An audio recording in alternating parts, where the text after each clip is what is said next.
Good evening भाई, आप सभी का स्वागत है केमिस्ट्री की इस क्लास में। सुप्रिया आ चुकी हैं, ऋतिक कुमार आ चुके हैं, मिस्त्री आ चुके हैं, पंकज आ चुके हैं, विश्वासनाथ आ चुके हैं, रोबिन कुमार आ चुके हैं, पवन कुमार आ चुके हैं, राजीव आ चुके हैं, सोनू आ चुके हैं। गुड इवनिंग बच्चों। ऑडियो वीडियो सब कुछ क्लियर है ना? हम केमिस्ट्री की क्लास में metals and non metals chapter पढ़ रहे थे, धातु और अधातु पढ़ रहे थे। आज हमारी मेटल्स खत्म हो जाएंगी, आज हमारी मेटल्स की आखिरी क्लास होगी बेटा, है ना? उसके बाद हम नेक्स्ट क्लास में और कल की क्लास में हम नॉन मेटल्स पढ़ेंगे, अधातु पढ़ेंगे। नॉन मेटल्स में कार्बन सबसे ज्यादा डिटेल में पढ़ेंगे क्योंकि कार्बन से ही सबसे ज्यादा क्वेश्चंस आते हैं। ठीक है बच्चों, तो लास्ट क्लास में हमने सोना पढ़ा था, चांदी पढ़ा था, मरकरी पढ़ा था, याद है ना? मरकरी। अब मरकरी से 2-3 पॉइंट रह गए थे बेटा लास्ट क्लास में, तो वो फटाक से हम लिख लेते हैं, है ना? चलिए, मरकरी से 2-3 क्वेश्चंस क्या रह गए थे वो सुनो। मैंने ये तो बता दिया था मरकरी का सिंबल क्या होता है ना? मरकरी की ऑक्सीडेशन स्टेट 2 होती है, मरकरी +1 की फॉर्म में भी होता है, +2 की फॉर्म में भी होता है ना? ये सारी बातें हमने लास्ट क्लास में कर ली थी। मरकरी का एस्क बहुत ज्यादा फेमस है जिसको हम सीने बार कहते हैं, वो भी एग्जाम में आ जाता है, तो याद रखिएगा मरकरी को हम जिस एस्क से निष्कासित करते हैं उसे हम क्या कहते हैं? उसको हम सीने बार कहते हैं। अब बच्चों सुनो, मरकरी अगर हमारी बॉडी में बहुत ज्यादा हो जाए, अगर ह्यूमन बॉडी में मरकरी यानी पारा बहुत ज्यादा हो जाए तो हमें एक बीमारी कर देता है बच्चा, उसे बोलते हैं मीना माटा डिजीज। कौन सी डिजीज? मीना माटा डिजीज। क्या ये चीज बताई थी मैंने? अगर नहीं बताई है तो आप लिख लीजिए, मीना माटा रोग कर देता है बेटा। मरकरी के मॉलिक्यूल्स अगर हमारे शरीर के अंदर आ जाए, ह्यूमन बॉडी में आ जाए, तो उसे क्या कह देते हैं? उसे उसकी वजह से हमें एक बीमारी हो जाता है जिसको मीना माटा रोग कहते हैं। सुनिए, मीना माटा जो डिजीज होती है ना, इसमें क्या होता है? हमारा नर्वस सिस्टम खराब होता है। नर्वस सिस्टम जिसको हम तंत्रिका तंत्र कहते हैं, और नर्वस सिस्टम में कौन आता है? ब्रेन, मस्तिष्क और स्पाइनल कॉर्ड, दो आते हैं। तो बच्चों मरकरी सीधा और सीधा कहां पे इफेक्ट करता है? हमारी नर्वस सिस्टम को खराब करता है। तो एग्जाम में आता है कौन सी धातु के मॉलिक्यूल्स इनहेल करने से मीना माटा डिजीज हो जाती है, मीना माटा रोग हो जाता है? तो पारा धातु,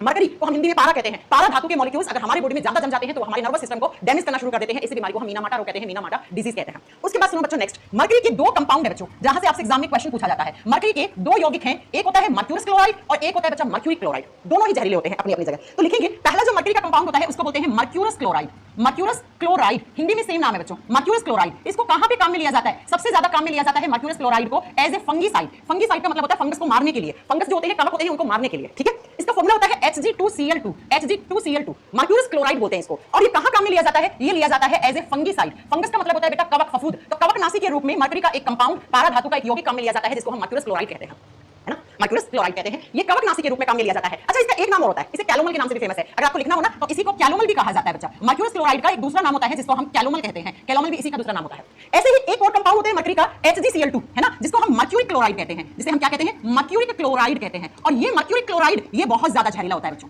मर्क्यूरिक क्लोराइड टॉक्सिक होता है, बहुत ज्यादा जहरीला होता है बच्चों। जहरीली चीजें बनाने में काम आता है, तो लिख देना ये बहुत ज्यादा टॉक्सिक होता है, ये बहुत ज्यादा जहरीला होता है। इसका फॉर्मूला होता है HgCl2। मर्क्यूरिक क्लोराइड होता है HgCl2 और मर्क्यूरस क्लोराइड होता है Hg2Cl2। ये दोनों आपको याद रखने हैं। बाकी मैंने आपको लास्ट क्लास में पढ़ाया था कि जो मरकरी धातु होती है वो दूसरी मेटल के साथ रिएक्ट करके, किसी अन्य धातु के साथ रिएक्ट करके क्या बनाता है? अमलगम बना लेता है ना? इसीलिए हम मरकरी धातु को कहां पे नहीं ले जा सकते हैं? हवाई जहाज में नहीं ले जा सकते हैं। हवाई जहाज में बैन है मरकरी ले जाना, क्योंकि हवाई जहाज का बॉडी किसका बना होता है? एल्यूमिनियम का। तो मरकरी एल्यूमिनियम के साथ चिपचिपा सा पदार्थ बना देता है। मरकरी आप जानते हैं लिक्विड स्टेट में होता है, तो एल्यूमिनियम के साथ चिपक जाएगा और एक चिपचिपा पदार्थ बना देता है जिसको अमलगम कहते हैं। लेकिन मैंने आपको पिछली क्लास में बताया था कि मरकरी कौन सी धातु से रिएक्ट करके, जो पारा धातु है वो कौन सी धातु से अभिक्रिया करके अमलगम नहीं बनाता है? तो आपको आयरन याद रखना है, लोहा। इसीलिए हम मरकरी को लोहे के पात्र में रखते हैं। लोहा हो गया, प्लैटिनम हो गया, इनसे ना के बराबर रिएक्ट करता है आपका मरकरी। तो मरकरी धातु को कहां पे रखा जाता है ताकि अमलगम ना बने? तो लोहे के कंटेनर के अंदर रखा जाता है, आयरन कंटेनर के अंदर इसको रखा जाता है, राइट? तो ये बात आप याद रखिएगा। मेटल्स के बारे में मरकरी मैंने करवा दी है। अब अगला जो हमें पढ़ना है आज की क्लास में मेटल, बाकी के मरकरी क्वेश्चंस पिछले वीडियो में आपको सारे मिल जाएंगे। अब नेक्स्ट हमें आज पढ़ना है कॉपर के बारे में।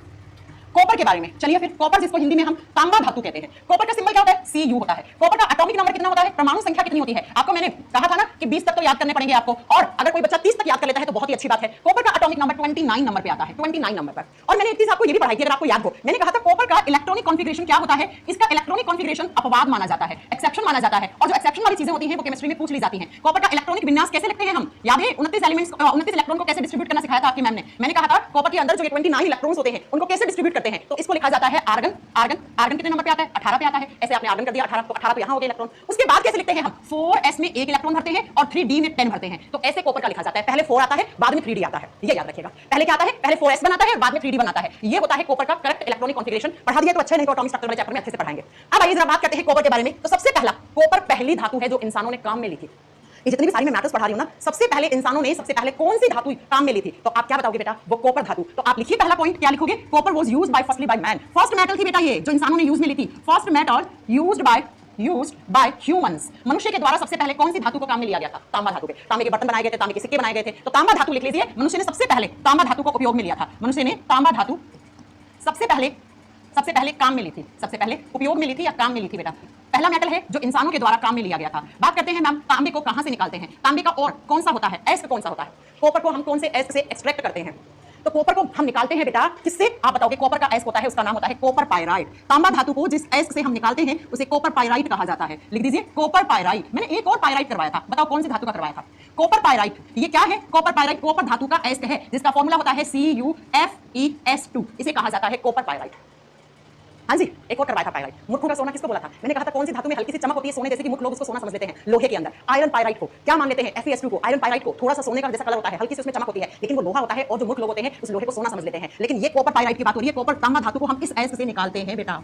तांबे की भी दो ऑक्सीडेशन स्टेट होती है। तांबा भी दो तरीके की बैलेंसिंग शो करता है। याद है ना, मैंने कहा था डी ब्लॉक में जो एलिमेंट्स होते हैं उनमें जो मेटल्स होती हैं, डी ब्लॉक में सारी की सारी 40 मेटल्स होती हैं, सारी की सारी धातुएं होती हैं डी ब्लॉक में, उनकी बैलेंसी क्या होती है? वेरिएबल होती है, बैलेंसी चेंज होती रहती है। तो अगर कॉपर होता है +2 की +1 की फॉर्म में, तो बेटा इसे कहा जाता है क्यूप्रस। क्या कहा जाता है? क्यूप्रस कहा जाता है।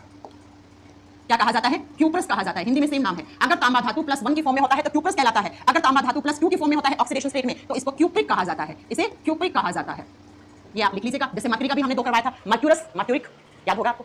मैम एक्वालिजिया क्या है? बेटा मैंने बहुत अच्छे से पढ़ाया है। सोना धातु को, गोल्ड को जिस सॉल्यूशन में हम मेल्ट करते हैं, घोलते हैं, उसे एक्वालिजिया कहा जाता है। आप पीछे की क्लासेस नहीं करके आए हैं क्या? हाँ, जो बच्चे पीछे की क्लासेस नहीं करके आए, बहुत अच्छे से पढ़ाया था। HCl + HNO3 का एक सॉल्यूशन बनाते हैं, उसे एक्वालिजिया कहा जाता है। बच्चों तांबे के बारे में क्या-क्या याद करने हैं? ये सारी बातें। अब नेक्स्ट पॉइंट सुनो, तांबे के बारे में आप क्या याद करोगे?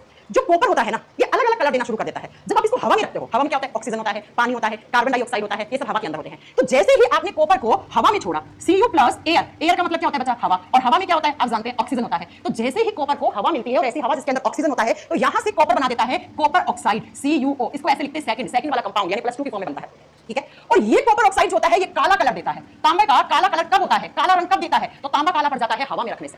आपने देखा होगा कॉपर की चीजें आती हैं, है ना, हमारे घर में बर्तन होते हैं, वो काले से पड़ जाते हैं। फिर हमारी मम्मियां वो एक साइकिल पे बेचने आता है ना बर्तन, वो कहता है तांबे के बर्तनों की सफाई करवा लो, ऐसे मिट्टी से रखता है, उसे साफ करता है तांबे को, तांबे का वापस उसी कलर ले आता है, वही कलर ले आता है। तो कॉपर कब काला पड़ता है? जब आप कॉपर को हवा में छोड़ोगे और उसको ऑक्सीजन मिल जाएगा, तो कॉपर का ऑक्सीडेशन हो जाएगा, Cu बन जाएगा और वो काले कलर का हो जाएगा, तांबे के ऊपर काला कलर चढ़ जाता है। मनीष कुमार कह रहे हैं एप्लीकेशन चलने में प्रॉब्लम हो रही है, कुछ प्रॉब्लम हो रही होगी, वो ठीक हो रही होगी अभी। ठीक है, अगला, अगर आपने कॉपर को हवा में छोड़ा, हवा में इसको क्या मिल गया? हवा के अंदर ही हमारी कार्बन डाइऑक्साइड गैस होती है, और साथ में आप बताओ हवा में ऑक्सीजन भी होता है, कार्बन डाइऑक्साइड भी होता है, पानी भी, वाटर ड्रॉपलेट्स होती हैं, वाटर वेपर होता है, जल वाष्प होता है। तो यहां से ये जब बना देता है CuCO3, इसे कहते हैं कॉपर कार्बोनेट। इसे क्या कहते हैं? कॉपर कार्बोनेट कहते हैं। और बेटा जब कॉपर के ऊपर कार्बोनेट की लेयर चढ़ जाती है तो कॉपर ग्रीन कलर का हो जाता है, हरे रंग का हो जाता है। एग्जामिनर कैसे क्वेश्चन पूछेगा मैं अभी बताऊंगी आपको। ठीक है, और अगर आपने कॉपर को हवा में छोड़ा, एयर में छोड़ा, हवा में छोड़ा, अब हवा में तो इसको देखो क्या क्या मिलेगा? हवा में बेटा ऑक्सीजन गैस भी होती है, हवा में वाटर भी होता है, H2O भी होता है, हवा के अंदर CO2 भी होता है, कार्बन डाइऑक्साइड गैस भी होती है। जब इन सबसे रिएक्ट कर जाता है कॉपर, तो कॉपर बनाता है copper carbonate dot copper hydroxide, dot copper hydroxide. और बेटा ये होता है ब्लू ब्लैक कलर का, ब्लू ब्लैक कलर का। काला जो पड़ता है, काला नीला रंग का आता है, काला और नीला रंग कॉपर के ऊपर चढ़ गया, तांबे के ऊपर चढ़ गया, इसका मतलब है उसमें कॉपर ने कार्बोनेट की लेयर भी बना दी और कॉपर हाइड्रोक्साइड भी बना दिया। तो एग्जाम में कैसे क्वेश्चन आता है? एग्जाम में कैसे क्वेश्चन आते हैं सुनिए। कॉपर किससे अभिक्रिया करके काला पड़ जाता है? आंसर ये रहा। कॉपर के ऊपर किसकी लेयर चढ़ जाए कि कॉपर हरे रंग का पड़ जाता है? ये रहा आंसर। कॉपर काला ब्लू ब्लैक सा पड़ गया, काला नीला पड़ गया, तब वो कब पड़ेगा बेटा? तब वो पड़ता है जब कॉपर कार्बोनेट और कॉपर हाइड्रोक्साइड की लेयर चढ़ जाती है, तो कॉपर काला नीला भी पड़ सकता है। ठीक है, तीनों के तीनों क्वेश्चंस एग्जाम में आते हैं, याद रखिएगा। अगला जो क्वेश्चन है वो आता है बेटा, कॉपर का एक कंपाउंड होता है CuSO4.5H2O, इसे कहा जाता है कॉपर सल्फेट। इसका केमिकल नेम क्या होता है? इसे कॉपर सल्फेट कहते हैं, लेकिन कॉमर्शियल लैंग्वेज में इसे क्या कहा जाता है? ब्लू विट्रियोल कहा जाता है, नीला थोथा कहा जाता है। और ये नीला थोथा कहां काम में लिया जाता है? ये फर्टिलाइजर्स बनाने में और कवकनाशी, फफूंद का नाश करने के लिए। घरों में होता है ना, पानी के टैंक में ऊपर की तरफ थोड़ी बहुत नमी मिलती है, वहां पे कवक लग जाते हैं, है ना। और ये कवक क्या करते हैं आप जानते हैं? बीमारियां करने का काम करते हैं। जितने भी सारी हमें स्किन इंफेक्शन होते हैं, त्वचा में जितना भी सारा इंफेक्शन होता है, वो सारा कवक की वजह से होता है। डेंड्रफ लग जाता है बालों में, वो भी कवक होता है एक तरीके का, है ना। तो सुनिए जरा मेरी बात, कॉपर सल्फेट CuSO4.5H2O, ये इसका केमिकल नेम पूछेगा तो आपको कॉपर सल्फेट करके आना है। कॉमर्शियल लैंग्वेज में हम इसे ब्लू विट्रियोल कहते हैं। ये ग्रुप डी के पेपर का क्वेश्चन है बेटा। अच्छा, ग्रुप डी में कैसे पूछा था? आपसे 4 ऑप्शन दिए और पूछा इनमें से कौन सा एक कवकनाशी है, इनमें से कौन सा एक फंगिसाइड है बेटा? फंगिसाइड है। ठीक है, फंगिसाइड का मतलब जो फंगस को मार दे, कवक को मार दे। तो बच्चा जो कॉपर सल्फेट होता है ये फंगिसाइड की तरह काम करता है। और फंगिसाइड का मतलब क्या होता है? कवकनाशी, कवकों का नाश कर देता है भैया, कवक को मार देता है। और इसीलिए हमारी फसल में जब ज्यादा कवक लग जाता है तो फसलों को खराब कर देते हैं। तो हम ऐसे फर्टिलाइजर्स ऐसे उर्वरक डालते हैं जो कवकों को नाश करते हैं, उनके अंदर भी ब्लू विट्रियोल काम में लिया जाता है। तो लिख दो, ये फर्टिलाइजर्स में भी डाला जाता है। फर्टिलाइजर्स को कहते हैं उर्वरक। जब हमारे खेत के अंदर बहुत ज्यादा फसल के अंदर कवक लग जाता है, फसल को पनपने नहीं देता है ना, तो उस फर्टिलाइजर के अंदर हम ये मिलाकर भी डालते हैं। हम तो क्या ही डालते हैं, है ना, हम तो क्या ही डालते हैं, ये तो आ जाता है, हम फर्टिलाइजर्स लेके आते हैं, उसके पीछे लिखा हुआ होता है। मैंने आपको देखो याद करो, blue vitriol, white vitriol, green vitriol, है ना, ऑयल ऑफ विट्रियोल, ये सारे क्वेश्चन करवा दिए। व्हाइट विट्रियोल बचा होगा, किसके बाद जिंक पड़ेगा उसमें आएगा बेटा, उसमें आएगा। ठीक है, चलो, तो ये 3 क्वेश्चंस कॉपर के याद रखने हैं आपको। और एक ब्लू विट्रियोल में कौन सी धातु के सल्फेट आयंस होते हैं? कॉपर धातु के। या पूछेगा ब्लू विट्रियोल का फॉर्मूला क्या है, या उसका केमिकल नेम क्या है, या कौन सा एक कवकनाशी के रूप में काम में लेते हैं, ये क्वेश्चन आपसे पूछेंगे। अब बच्चों मैं आपको एक बात बताऊं, ये जो कॉपर होता है ना, Cu कॉपर, इसकी एक प्रॉपर्टी होती है, ये ना जर्म्स और बैक्टीरियाज को मारता है। आपने देखा है पुराने जमाने के लोग तांबे का एक जग रखते हैं, उसमें रात को पानी भर के रखते हैं और सुबह वो पानी पीते हैं, है ना। या आपने देखा होगा आजकल तो तांबे की बोतल्स आती हैं, ग्लास आते हैं। पुराने जमाने के लोग, क्योंकि मैंने कहा सबसे पहले इंसानों के द्वारा तांबे धातु काम में ली गई थी, तो बेटा तांबे के बर्तन चलते थे उस समय। तो मटका भी तांबे का आता था, थाली भी तांबे की आती थी, है ना, ग्लास भी तांबे के आते थे, जग समझते पानी वाला जग वो भी तांबे का आता था। तो कॉपर ना एंटी बैक्टीरियल मेटल की प्रॉपर्टी रखती है बेटा, एंटी बैक्टीरियल प्रॉपर्टी रखती है, इसे एंटी बैक्टीरियल मेटल कहा जाता है बच्चों। ये क्या करती है, लिखो, ये कीटाणु जीवाणुओं को नष्ट करने वाली धातु होती है। कीटाणु और जीवाणुओं को मार देती है बेटा, कीटाणु और जीवाणुओं को नष्ट कर देती है बेटा, नष्ट करने वाली। इसीलिए पुराने जमाने के लोग लोग जो है ना वो पानी आज भी कॉपर के जग में, कॉपर के लोटे में पीते हैं। रात को कॉपर के तांबे का कोई बर्तन, उसमें पानी को आप भर के रख दो, सुबह सुबह आप खाली पेट पी लो, क्योंकि रात में जितने भी आपके पेट में जर्म्स या कोई कीटाणु या बैक्टीरिया चले गए हैं, तो आपने जैसे तांबे के अंदर रखा हुआ पानी पिया, पानी में तांबे के मॉलिक्यूल्स गए है ना, और वो जाते ही आपके पेट के अंदर कोई कीटाणु, को जीवाणु हुआ है, उसको खत्म कर देता है बेटा। ठीक है, उसको खत्म कर देता है। आई बात समझ में? तो बहुत अच्छा होता है तांबे के बर्तन में पानी पीना, बहुत अच्छा होता है। पेट में बीमारियां नहीं होती हैं, डाइजेस्टिव सिस्टम स्ट्रांग बनता है। लेकिन बच्चों अगर बहुत ज्यादा, आप जानते हैं किसी भी चीज की अति तो बहुत बुरी हो जाती है, अगर हमारे शरीर के अंदर तांबे के बहुत ज्यादा मॉलिक्यूल चले जाते हैं तो एक बीमारी कर देते हैं जिसको विल्सन्स डिजीज कहते हैं, विल्सन रोग कहते हैं। तो लिखिए, अगर तांबा बहुत ज्यादा हो जाए हमारे बॉडी में तो कौन सी बीमारी? विल्सन्स डिजीज कहते हैं बेटा, इसको विल्सन रोग कहते हैं। अच्छा, इसमें लीवर खराब होने का चांसेस बढ़ जाता है। लेकिन अब एक बात याद रखिएगा, आप में से घबराए नहीं कि मैं तांबे के बर्तन में पानी पीता हूं मैं बीमारी हो जाएगी। बहुत ज्यादा सालों तक यूज करने से कॉपर के मॉलिक्यूल्स ज्यादा चले जाते हैं, तब विल्सन्स डिजीज होने के चांसेस बढ़ जाते हैं बेटा। ठीक है, लेकिन ये नहीं है कि आप कॉपर वॉपर के 2-4 साल से आपने शुरू किया पीना तो कुछ उससे हो जाएगा, उससे नहीं होगा। बहुत ज्यादा तांबे के मॉलिक्यूल्स जब आप खा जाते हैं, इनहेल कर जाते हैं, तब जाकर ये होता है, एक्सट्रीम लेवल पे होता है। तो मीना माटा डिजीज किसकी वजह से हुई? मरकरी के मॉलिक्यूल्स हमें मीना माटा करते हैं। और अगर आपसे पूछे विल्सन्स डिजीज किस धातु के अणुओं की वजह से होती है, तब आप क्या करके आओगे? तांबा, कॉपर, कॉपर ज्यादा लेने पर ये हो जाता है। एक और होती है कैडमियम धातु के मॉलिक्यूल्स इटाई इटाई रोग करते हैं, वो आज की क्लास में आगे बता देंगे आपको। तो तांबे से बनने वाले क्वेश्चंस पे एक बार फिर से नजर डालते हैं। तांबा आप जानते हैं बेस्ट कंडक्टर, मैंने आपको बताया था एक क्लास में, सिल्वर के बाद, चांदी के बाद तांबे को सबसे अच्छा गुड कंडक्टर ऑफ इलेक्ट्रिसिटी मानते हैं हम, है ना, सबसे अच्छा विद्युत का सुचालक मानते हैं। इसीलिए हमारे घरों में बिजली के तार है ना सारे किसके बनते हैं? कॉपर और एल्यूमिनियम के बनते हैं, क्योंकि copper good conductor of electricity है, राइट। तो अब ये तो क्या लिखूंगा आपको, क्योंकि मैं पहले बता चुकी हूं ये चीज। तो कॉपर धातु जो होती है उसका इलेक्ट्रॉनिक कॉन्फिगरेशन में एक्सेप्शन होता है, अपवाद आता है। इसमें पहले इलेक्ट्रॉन 4s में जाते हैं और फिर 3d में जाते हैं, क्योंकि 4s का एनर्जी लेवल 3d से कम होता है, इसलिए जिसका एनर्जी लेवल कम होता है उससे पहले इलेक्ट्रॉन भरते हैं। खैर ये सब आपको पढ़ा दिया जाएगा या पढ़ा दिया होगा। सबसे पहले इंसानों ने कौन सी धातु को उपयोग में लिया था? तांबे धातु को उपयोग में लिया था। तांबे को कहां से निकालते हैं? कॉपर पाइराइट एस से निकालते हैं। तांबे की दो ऑक्सीडेशन स्टेट होती है, +1 में होता है क्यूप्लस कहलाता है, +2 में होता है क्यूप्रिक कहलाता है। तांबा जो होता है बेटा हवा में काला पड़ जाता है, क्योंकि तांबे का ऑक्सीडेशन हो जाता है, कॉपर ऑक्साइड बन जाता है। तांबा हवा में हरे रंग कब देगा? जब वो कॉपर कार्बोनेट की लेयर बना देगा, तब वो हरा रंग देगा। तांबा काला नीला रंग कब देगा? जब कॉपर कार्बोनेट, कॉपर हाइड्रोक्साइड दोनों की लेयर कॉपर के ऊपर चढ़ जाती है, तब। याद रखिएगा, नीला थोथा जो होता है वो कॉपर सल्फेट को कहा जाता है। कौन सी धातु को कीटाणु जीवाणुओं को मारने वाली एंटीबैक्टीरियल मैटर की प्रॉपर्टी कौन सी धातु रखता है? कॉपर। लेकिन अगर कॉपर बहुत ज्यादा रख लेते हो, जो बहुत ज्यादा हमारे बॉडी में चला जाता है, तो बेटा वो एक बीमारी कर देता है जिसको विल्सन्स डिजीज कहते हैं। ठीक है, नेक्स्ट मैटर लिखेंगे फटाक से। अब छोटी छोटी बची है जिंक। अगला लिखना जिंक। जिंक जस्ता धातु, जस्ता हिंदी में जस्ता बोलते हैं बेटा। सिंबल क्या होता है? Zn। एटॉमिक नंबर क्या होता है? 30। 29 पे कॉपर आता है, 30 पे जिंक आता है। लिख लो, एटॉमिक नंबर परमाणु क्रमांक 30 होता है। और कौन से ब्लॉक में आएगा? डी ब्लॉक में आएगा बेटा। और डी ब्लॉक में सारे के सारे एलिमेंट्स क्या होते हैं? मैटर्स होती हैं, धातु होती है। ठीक है, अब सुनिए जरा जिंक के बारे में जब बात करते हैं हम, तो जिंक के एस्क 3 लिखवा रही हूं, तीनों एग्जाम में आते हैं। हम जिंक धातु को कौन कौन से एस्क से निकालते हैं? पहला जिंक धातु का जो एस्क होता है उसको जिंकाइट कहा जाता है। उसे क्या कहा जाता है? जिंकाइट कहा जाता है। और जिंकाइट का फॉर्मूला होता है ZnO। बच्चों जिंक ऑक्साइड का दूसरा नाम जिंकाइट होता है। जिंक ऑक्साइड की फॉर्म में होता है तो उसको जिंकाइट कहते हैं, और यहीं से हम इसकी मेटलर्जी करके हम वहां से हम जस्ता धातु को निकालते हैं। ठीक है, दूसरा होता है जिंक सल्फाइड। दूसरा जहां से हम जिंक धातु को निकालते हैं उस एस को हम जिंक सल्फाइड कहते हैं बच्चों। क्या कहते हैं? जिंक सल्फाइड कहते हैं। अब सल्फाइड का तो मतलब बताइए आपको, ZnS। क्या कर दोगे इसका formula? ZnS, zinc sulphide, ZnS। बस इसका केमिकल नेम की जरूरत नहीं है, इसका फॉर्मूला आपको बता दिया। इसका कोई दूसरा नाम होता नहीं है, जिंक सल्फाइड होता है। तीसरा होता है बेटा, आप बताओगे जिंक कार्बोनेट, और जिंक कार्बोनेट का नाम होता है कैलामाइन। कैलामाइन ये सबसे ज्यादा फेमस एस है इसका। कैलामाइन से हम कौन सी धातु निकालते हैं? कैलामाइन एक एस होता है जहां से हम क्या निकालते हैं? जिंक धातु को निकालते हैं। इसका फॉर्मूला होता है ZnCO3। इसे बोलते हैं जिंक कार्बोनेट। जिंक कार्बोनेट को हम एस की फॉर्म में क्या कह देते हैं बेटा? आप बताओगे कैलामाइन कह देते हो। देखो कुछ कुछ एस के याद रखने पड़ेंगे, जैसे लेड का कौन सा एस बताया था मैंने? गैलेना। मरकरी का कौन सा बताया था? पारा को हम कहां से निकालते हैं? गैलेना। पारा को हम कहां से निकालते हैं? सिनाबार से निकालते हैं। ऐसे ही कैलामाइन से हम क्या निकालते हैं? जिंक निकालते हैं। सेडेराइट, आयरन पायराइट, लिमोनाइट, इनसे हम क्या निकालते हैं? इनसे हम लोहा निकालते हैं। कैल्विनाइट, सेल्वेनाइट से हम क्या निकालते हैं? गोल्ड निकालते हैं, सोना निकालते हैं। अर्जेंटाइट से हम क्या निकालते हैं? अर्जेंटिनम, जिसको हम चांदी कहते हैं। ये कुछ कुछ एस आपको याद करना पड़ेगा बेटा। ठीक है, तो ये हो गया जिंक के 3 एस्क। 3 एस्क। अब अगला पॉइंट जिंक के बारे में आपको लिखना है, वो ये लिखना है जिंक कहां कहां काम में लिया जाता है। जिंक धातु के उपयोग क्या है बेटा? जिंक धातु का सबसे बड़ा उपयोग होता है गैल्वेनाइजेशन में। गैल्वेनाइजेशन को कहते हैं जस्ताकरण या यसद लेपन। मैंने कहा था लोहे को अगर जंग लगने से बचाना है तो लोहे के ऊपर किसकी परत चढ़ा दो? जिंक धातु की परत चढ़ा दो। इसी प्रोसेस को गैल्वेनाइजेशन, जस्ताकरण, गलवीकरण या यसद लेपन हिंदी में कहा जाता है। तो जिंक का सबसे बड़ा काम कहां? गैल्वेनाइजेशन में काम आता है। दूसरा जिंक काम आता है बच्चा, दूसरा काम यही तो नीचे लिख देती हूं ना। दूसरा जिंक धातु काम में आती है बेटा नकली दांत बनाने में, आर्टिफिशियल टीथ बनाने में। जब इंसान का दांत टूट जाता है और वो नकली दांत जिसको हम कृत्रिम दांत कहते हैं, देखा होगा आपने बहुत सारे लोगों का दांत टूट जाता है तो वो क्या करके आते हैं? नकली दांत लगवा लेते हैं। और नकली दांत बनाने में जिंकाइट का पाउडर यूज होता है। जिंकाइट दूसरा नाम किसका होता है? जिंक ऑक्साइड का। इसी का पाउडर, इसी का चूर्ण काम में लिया जाता है। इसी का चूर्ण, आर्टिफिशियल टीथ, जिंक जो होता है इसको सफेद रंग का होता है, इसका चूर्ण जिंकाइट होता है। मैम जिंक क्या है बेटा? जिंक धातु है। और क्या है? हाँ, कैसा होता है जिंक धातु? तो देख लो कैसा होता है। चलो गूगल तो मेरे पास भी है, कैसा होता है दिखा दिया जाए आपको। कौन पूछ रहा है? गणेश पूछ रहा है ना। गणेश बेटा आज आपको जिंक दिखाई देते हैं, जिंक होता कैसा है? ये लो ऐसा दिखता है। जिंक से जिंकोविट टैबलेट आ गई। क्यों आई Zincovit?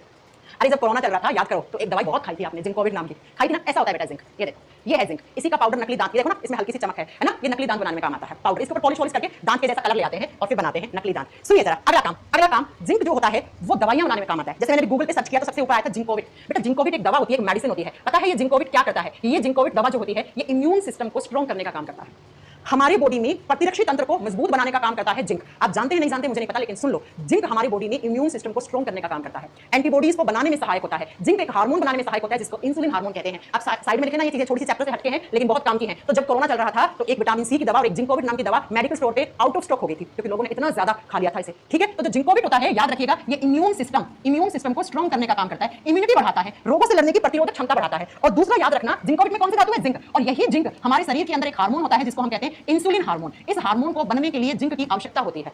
Insulin hormone sugar level को मेंटेन करने का काम करता है बेटा, है ना। तो ये जिंक जो है, इसीलिए जिंकोविट की दवा उस समय बहुत ज्यादा क्या हो रही थी मार्केट में, आपको आउट ऑफ स्टॉक दिख रही थी, आपको दिख रही होगी ना। चलो, तीसरा काम मैं जिंक का लिख रही हूं, वो तो खैर बायोलॉजी में या ह्यूमन बॉडी में कैसे काम आते हैं वो बताएं। तीसरा काम होता है बेटा व्हाइट विट्रियोल। तीसरा काम क्या होता है आप बताओगे? ZnSO4.7H2O। इसे क्या कहा जाता है? इसे व्हाइट विट्रियोल कहा जाता है। व्हाइट विट्रियोल, और व्हाइट को हिंदी में क्या लिखोगे? सफेद। तो इसे सफेद थोथा कहा जाता है। अगर आपसे पूछे सफेद थोथे का फॉर्मूला क्या है, ये अगर आपसे पूछे इसका केमिकल नेम क्या है, तो करके आ जाना जिंक सल्फेट। Zinc sulphate. और बेटा ये पता है कहां काम में लिया जाता है?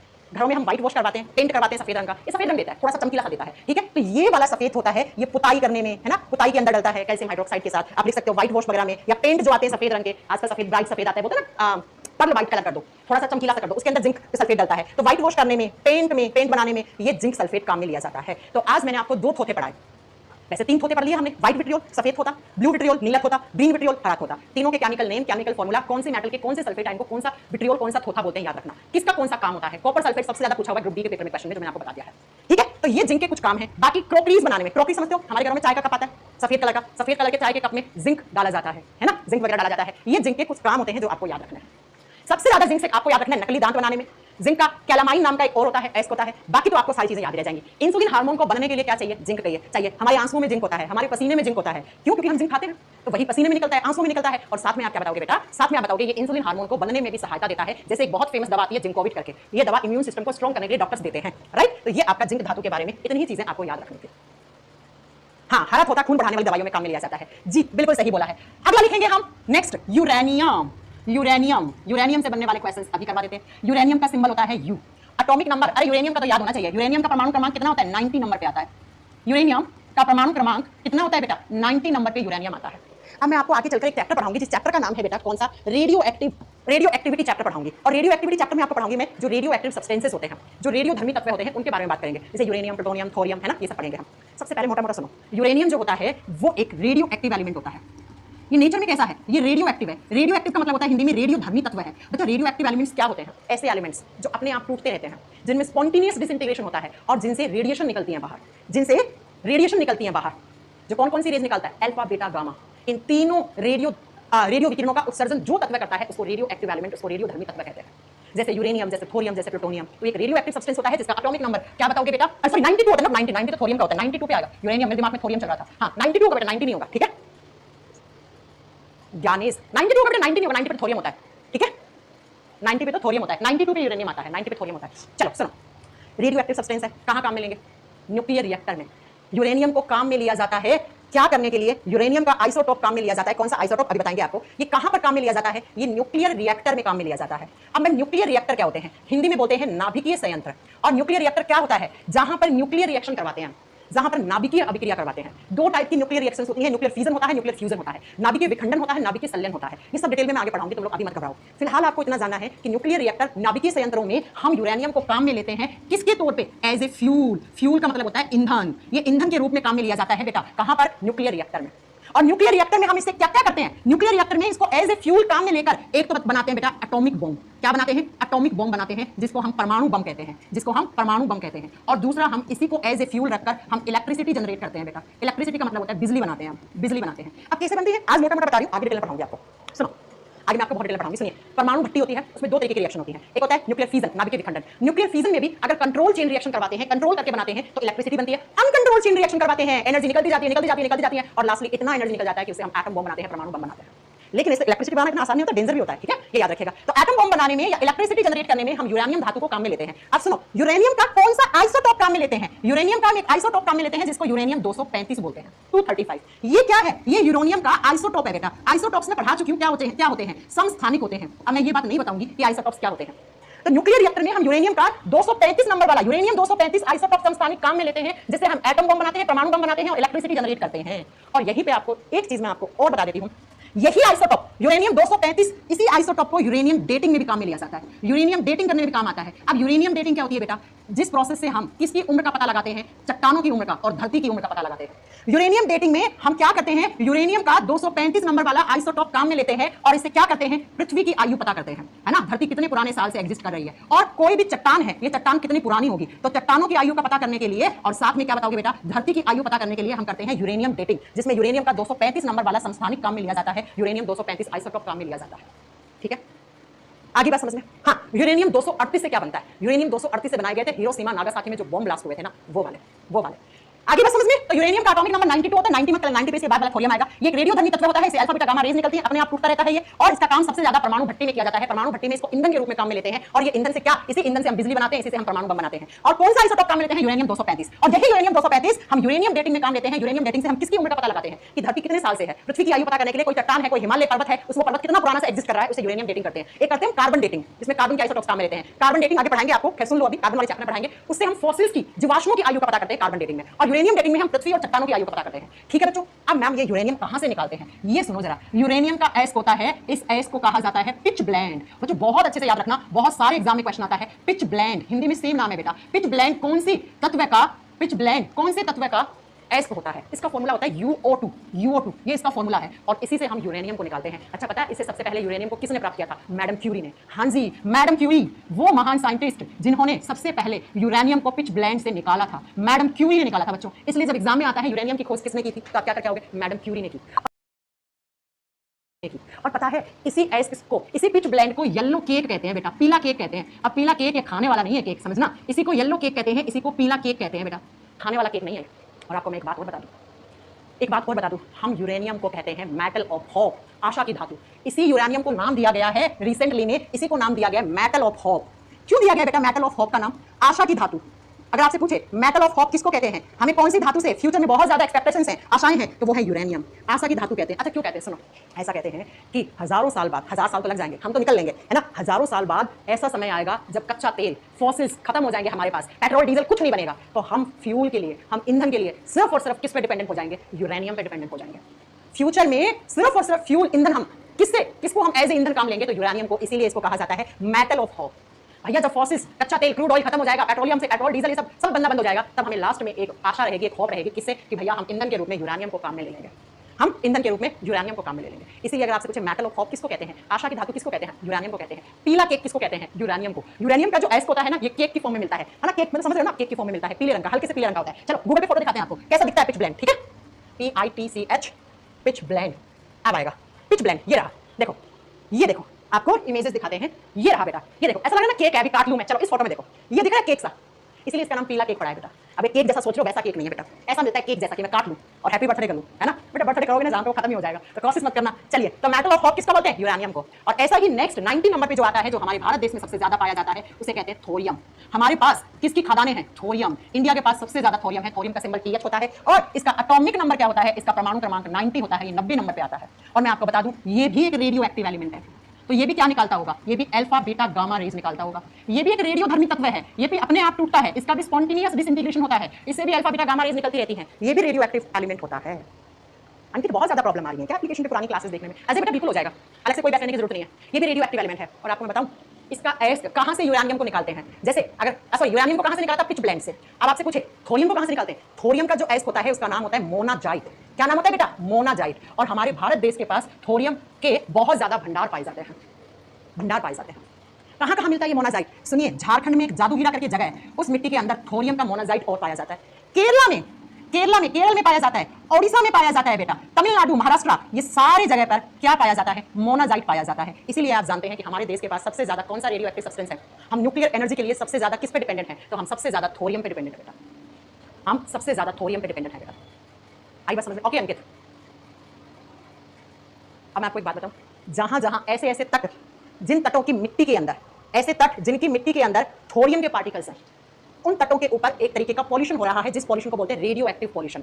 तो पता है सीडीएस का एक पेपर होता है, उस सीडीएस के पेपर में क्वेश्चन पूछा था कि जो केरला के तट हैं, तट समझते हो ना बेटा, केरला के जो तट हैं उसके ऊपर रेडियो एक्टिव पॉल्यूशन हो रहा है। अब रेडियो एक्टिव पॉल्यूशन का मतलब क्या होगा बेटा, वहां के लोगों के अंदर रेडियो एक्टिव सब्सटेंसेस की वजह से उन लोगों की स्किन में इंफेक्शन हो रहा है, कैंसर बढ़ने के चांसेस ज्यादा हो रहे हैं उधर। तो ऐसा पॉल्यूशन, ऐसा प्रदूषण जो किसी रेडियो एक्टिव सब्सटेंस की वजह से होता है उसको रेडियो एक्टिव पॉल्यूशन कहते हैं बेटा। तो केरला के तट के अंदर जो मिट्टी मिल रही थी, उस तट के आसपास जो मिट्टी मिल रही थी, उस मिट्टी में मोनाजाइट ज्यादा है, और मोनाजाइट में क्या है, थोरियम है, और थोरियम एक रेडियो एक्टिव सब्सटेंस होता है। ये तो अपने आप टूटता रहता है, वहां पे टूटता है तो ये अल्फा बीटा गामा रेज निकलता है। और आप जानते हैं ये रेडिएशंस हमारे बॉडी के लिए क्या होती है बेटा, हार्मफुल होती हैं। गामा रेज तो बहुत ज्यादा हार्मफुल होती हैं, गामा रेज की तो पेनिट्रेशन पावर बहुत ज्यादा होती है बेटा, यहां से यहां निकल जाती है पीछे। इसलिए वहां के लोगों को जो पॉल्यूशन हो रहा है, वहां के लोगों को त्वचा में इंफेक्शन हो रहा है, उन लोगों के फेफड़ों में इंफेक्शन बहुत ज्यादा हो रहा है। तो ये सीडीएस के पेपर में पूछा हुआ क्वेश्चन था कि केरला के तटों पर जो रेडियो एक्टिव पॉल्यूशन हो रहा है वो किसकी वजह से हो रहा है, वो मोनाजाइट की वजह से हो रहा है, क्योंकि वहां की मिट्टी में मोनाजाइट मिलता है, और मोनाजाइट में क्या है, थोरियम है, और थोरियम तो अपने आप टूटेगा तो अल्फा बीटा गामा रेज निकालेगा, और ये रेज तो हमारे बॉडी के कांटेक्ट में आएंगी तो नुकसान पहुंचाएंगी बेटा, है ना। ठीक है, मैम आपकी नाक पे क्या हो गया बेटा, मेरे बेटे ना कुछ हाथ में कुछ ले रखा था और कल वो खेल रहा था ऐसे करते करते, कल नहीं 2-4 दिन पुरानी बात होगी, कल फिर वही मार दी उसने, तो ऐसे हो गया, लग गया, तब से मेरे यहाँ पे नाक में ऐसे चोट से लगी बेटा, प्रॉब्लम हो रही है देवांश। ओके, तो ये क्वेश्चन याद रखना। और इंडिया के पास ज्यादा क्या है, थोरियम है।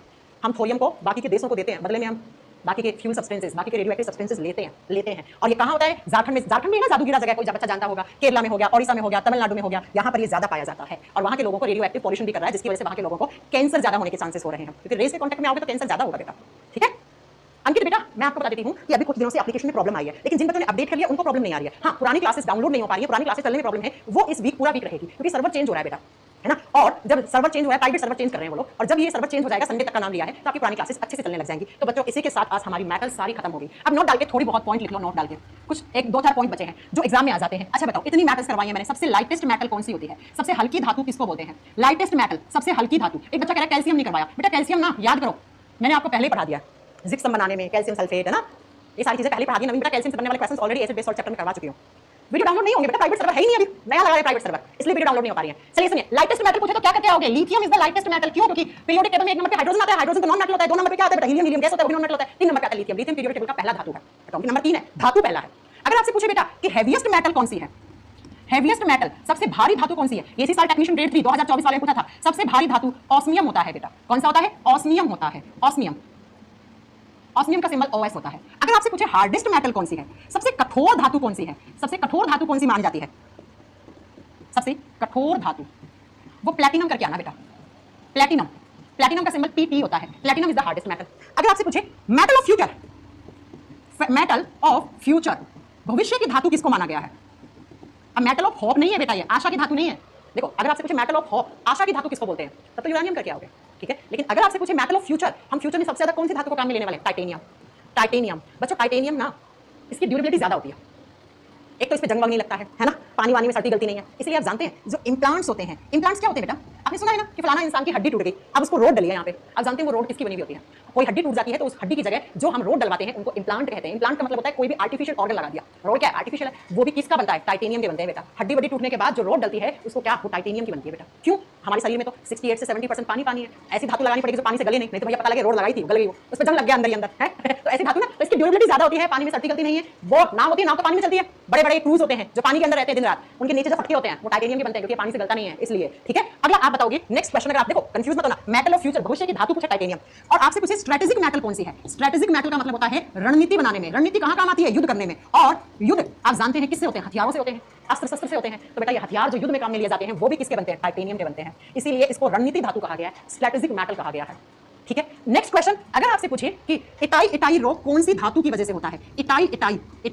डिजीज, हिंदी में सेम नाम है, इटाई रोग कौन सी धातु के मॉलिक्यूल्स की वजह से होता है, कैडमियम की वजह से। कैडमियम धातु होती है, अगर ये धातु हमारे शरीर के अंदर चली जाती है तो पता है क्या करता है, हमारी रीढ़ की हड्डी को बैंड कर देता है। जापान में एक जगह है इटाई, वहां पे इस बीमारी के बारे में सबसे पहले पता लगा था। जिन लोगों को इटाई हो जाता है उनकी रीढ़ की हड्डी जो बैकबोन होता है वैसे मुड़ जाता है, इंसान ऐसे झुक जाते हैं, ऐसे झुक जाते हैं बेटा। अनीमिया नहीं होता है, अनीमिया क्या होता है बेटा, अनीमिया होता है बेटा खून की कमी, आयरन की कमी से होता है अनीमिया, पढ़ा चुकी हूं मैं, है ना। तो इटाई कौन सी धातु के अणुओं की वजह से होता है, कैडमियम धातु के अणुओं की वजह से होता है। क्या काम करता है बता देना, इटाई में क्या होता है, रीढ़ की हड्डी होती है ना वैसे मुड़ जाती है, हाथ की हड्डी ऐसे मुड़ जाएगी, हाथ ऐसे रह जाएगा। आयरन की कमी से अनीमिया होता है बेटा, वो मैं पहले ही पढ़ा चुकी हूं, मैंने पढ़ा है कि खून बढ़ाने वाली दवाइयों में क्या होता है, खून बढ़ाने वाली दवाइयों में आप बताओगे आयरन होता है। अगर आपसे पूछे सॉफ्ट मेटल कौन सी होती है, मुलायम धातु कौन सी होती है जिनको आप चाकू से काट सकते हो, 2 सॉफ्ट मेटल होती हैं, बाकी सारी हार्ड होती हैं। कौन सी, सोडियम एंड पोटेशियम। सोडियम को नाइट्रियम कहते हैं, के को पोटेशियम कहते हैं। कौन सी धातु पानी के ऊपर तैरती है, ये सारे क्वेश्चंस मैं पहले करवा देती हूं। पहले करवा चुकी हूँ सारी। सोडियम और पोटेशियम तो इतने सॉफ्ट होते हैं कि आप इनको चाकू से काट सकते हो, they can cut with a knife, ये चाकू से काट सकते हो आप। जबकि हार्डेस्ट मेटल पूछे तो क्या करके आओगे? प्लैटिनम। सबसे हल्की धातु पूछे लिथियम, सबसे भारी धातु पूछे ऑस्मियम, रणनीति धातु पूछे टाइटेनियम, आर्टिफिशियल रोड कृत्रिम इंप्लांट्स बनाने में टाइटेनियम, मेटल ऑफ फ्यूचर पूछे टाइटेनियम, मेटल ऑफ होप पूछे यूरेनियम, पिच ब्लेंड से क्या निकलता है? यूरेनियम। मोनोजाइट से क्या निकलता है? थोरियम। सीने बार से क्या निकलता है? मरकरी। सीने बार से क्या निकलता है? मरकरी। ठीक है। अगर आपसे पूछे गैलेना से क्या निकलता है? लेड निकलता है। ठीक है। जिंकाइट से क्या निकलता है? जिंक निकलता है। ये सारे और ऐसे सारे आपको याद करने हैं। इसी के साथ हमारा मेटल चैप्टर, बहुत बड़ा चैप्टर केमिस्ट्री का, क्वेश्चंस का भंडार है इस चैप्टर में, ये खत्म हो गया है बेटा। मेटल चैप्टर आपका यहाँ पे खत्म हो जाता है। इसी एक दिन में आपका सरप्राइज टेस्ट रखने वाली हूँ, जितना पढ़ाया है उतना। डेट नहीं बताऊंगी। हाँ, ये बता देती हूँ कि जुलाई महीने में मैंने जितना पढ़ाया है उसके 30 क्वेश्चंस का एक दिन में क्लास में टेस्ट लेने वाली हूँ। और देखते हैं, वैसे गैस अभी करवाई नहीं है मैंने, गैस नॉन मेटल्स में आती है, नॉन मेटल शुरू करेंगे तब आएंगे बेटा। ठीक है। मैं जुलाई में आपका एक दिन किसी दिन सरप्राइज टेस्ट रखूंगी, 30 क्वेश्चन दूंगी, 30 के 30 आंसर कौन कर पाता है वो देखेंगे हम। डेट नहीं बताऊंगी, किसी भी दिन कर लूंगी मैं। ठीक है। आपको तैयार है ना? लेकिन जितना पढ़ाया उसी से पूछूंगी। अब हम कल की क्लास में शुरू करेंगे बेटा नॉन मेटल्स। धातुओं के जो विपरीत गुण रखता है उसे नॉन मेटल कहते हैं। अरे मेटल्स की जो प्रॉपर्टी नहीं रखता है उसे नॉन मेटल कहते हैं, उसे अधातु कहते हैं। जैसे metals good conductor of electricity होती है, तो बैड कंडक्टर ऑफ इलेक्ट्रिसिटी क्या होते हैं? अधातु होते हैं, नॉन मेटल्स होते हैं। ठीक। नॉन मेटल्स में बेटा गैसेस पढ़ेंगे, नोबल गैस पढ़ाएंगे आपको, कार्बन पढ़ाएंगे, थोड़ा बहुत फॉस्फोरस, सल्फर, आयोडीन, इन सबसे क्लोरीन, इन सबसे क्वेश्चंस बनते हैं वो करवाएंगे। हाँ, इसी चैप्टर के अंदर कार्बन एंड इट्स कंपाउंड भी खत्म हो जाएगा आपका। इस चैप्टर में बहुत कुछ खत्म हो गया बेटा, नवीन बेटा करवा देंगे, डोंट वरी। ठीक है। तो कल की क्लास में मिलेंगे, तब तक के लिए अपना ध्यान रखिए। Bye bye, take care. एक दिन किसी भी दिन में मैटर्स, एक बार नॉन मैटर्स खत्म होने दो, फिर मेटल नॉन मेटल के कम से कम 100 क्वेश्चंस लाके आप लोगों से डिस्कस करेंगे। सारे के सारे प्रीवियस ईयर के क्वेश्चंस होंगे, फिर देखेंगे आपने कितना पढ़ा है, फिर देखेंगे कितना पढ़ा है आपने, है ना।